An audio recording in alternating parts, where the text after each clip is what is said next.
आपका शरीर रोज गंदा हो रहा है और आपको पता भी नहीं चलता है। जी हाँ, बॉडी डिटॉक्स नहीं होगा तो अंदर टॉक्सिन जमा रहता है। आज हम जंक फूड, ऑयली खाना, स्ट्रेस और पोल्यूशन में जी रहे हैं, जिससे बॉडी में टॉक्सिन्स जमा हो जाते हैं। पेट साफ नहीं रहता, स्किन डल हो जाती है और बार बार थकान महसूस होती है। बॉडी डिटॉक्स का मतलब है शरीर को अंदर से साफ करना, ताकि लीवर, किडनी और डाइजेशन सिस्टम सही से काम कर सके।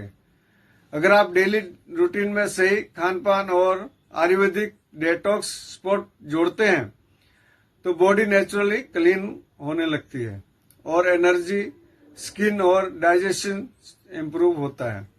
अगर आपको डेटॉक्स के बारे में पूरी जानकारी चाहिए तो डेटॉक्स लिखकर व्हाट्सएप करें 9213582818। फ्री सलाह दी जाएगी। नमस्कार।